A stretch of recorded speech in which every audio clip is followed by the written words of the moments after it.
The Vee Trades technical analysis course is now live. Learn to read the chart the right way to prevent costly mistakes. Click the link below to start training now. What's up, traders? This is Vee Trades, and today I'll be doing a technical analysis breakdown for Newmont Corporation with the ticker symbol NEM. This was a viewer's request, and thank you for your donation. If you want a chart analysis guaranteed to be done, please read the description below. Also, take a second to give the video a like and subscribe for more chart analysis. I appreciate it very much. This video is for entertainment purposes only, does not constitute any financial advice. I will first go over what I see on the daily chart and finish the video off with the weekly chart.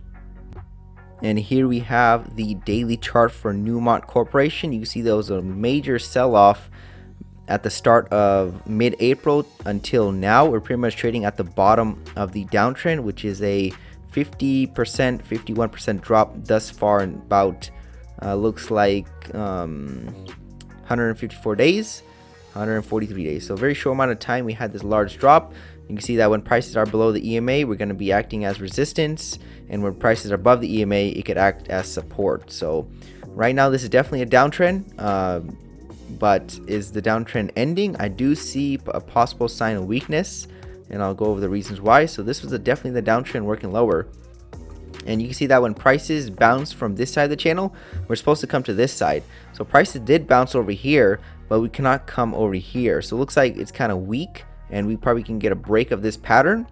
If we do get a break of this pattern, prices could pull back to fill in this gap created at around the $50 level, and probably even come back to test this breakout point at the $53 level. So that's the target I'm expecting in this breakout, which looks like it's about to occur. I'm expecting a up move because we definitely are oversold or extended. The market does not like to be this aggressive for a long period of time, so we're due for a pullback. We could pull back to that $53 level, and then from there I'm expecting resistance and then continuation to the downside. So that's definitely one pattern that could play out. Another pattern that can play out for these aggressive moves down is basically a break of this pattern, but then not a large pullback, basically a continuation, and then maybe some sideways action before reversing. So that's another pattern that could play out. So either way, this could be drawn out. I'm not expecting a bottom anytime this year or even early next year for these types of companies. This is a precious metal company, and as the dollar is getting stronger, these companies are gonna be hit the hardest because the metals they're mining also are going to be going down relative to the dollar. So the dollar is definitely overextended and is due for pullback. So it's definitely no coincidence that this is at the bottom and we're expecting a pullback. And even for the dollar, we're expecting a pullback. It's just an inverse correlation. As right now it is, maybe in the future they'll both be going up. But right now it looks like definitely going to be seeing some downside. Either way, if we get a break of this pattern, I would not count it as a bottom until we make a new low at the $40 level. So that's pretty much everything I have for the daily chart. We can wrap it up on the weekly chart. And here we have the weekly chart for Newmont Corporation. The viewer noticed that the RSI is definitely oversold or overdone. But the thing about RSI is that it's just a relative strength index, meaning it shows the aggression of trends. So we could stay overextended for a long period of time. Just because we get to a very low number does not mean we're gonna receive a bounce. So you can see that price is definitely overextended, but we could continue to stay overextended.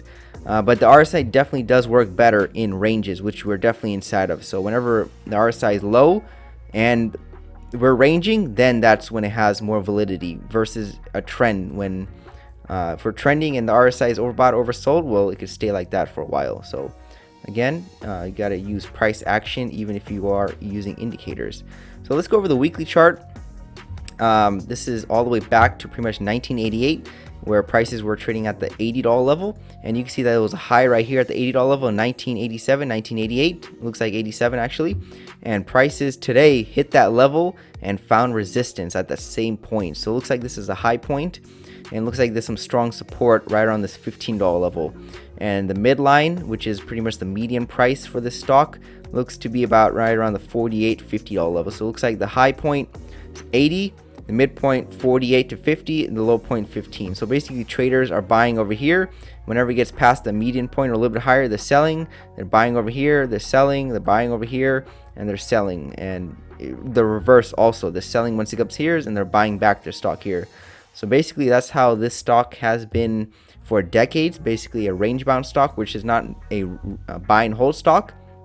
Basically the buy and hold strategy works the best when the market is going up and up for years and years, basically like the S&P 500, Apple, basically all these big name companies. If you have something like that's cyclical, like oil, well, if you buy and hold for 20 years, you might just come back right to where you were. So sometimes that strategy doesn't work because everything is a strategy, and sometimes that strategy will make money, sometimes it's not going to make money. So you have to understand what stock you're doing that strategy with, or if you're going to use a different strategy, because this one you probably want to get out every few years once prices get down over here. So it looks like since we had a high point, basically a 40-year high point, market definitely was extended. We crashed down.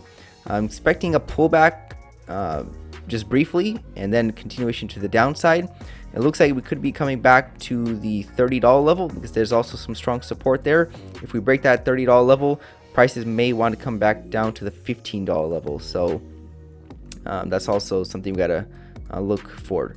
But the thing about this is maybe we won't get back down to this low because this low was back in 2016, 2015. Times have changed. There could be a bullish imbalance, meaning we are potentially making higher highs and higher lows. So we don't have to get that low, is what I'm saying. We could come down maybe to the $36 level and then reverse back up to the highs. We'll have to wait and see. But as of right now, we had a major crash, 50% in such a short amount of time. Expecting a pullback to that $53 level. If we don't find any resistance there, we could continue much higher, back up to probably the $80 level. Now, if we find resistance, which is what I'm expecting, then I'm expecting a few legs down to probably the $30 level. And you can see that since we're far away from the EMA, the pullback will give enough time for the EMA to catch up and act as resistance too. So that's all I have for Newmont Corporation. Thank you for stopping by and checking out my video. Make sure to check out the rest of the channel since you might be surprised on what you can learn. Leave a comment down below on where you think prices are headed. Also share the video with your friends to learn about the markets. Lastly, I appreciate any feedback to help improve the channel since I want to deliver great content to you guys. See you next time and bye.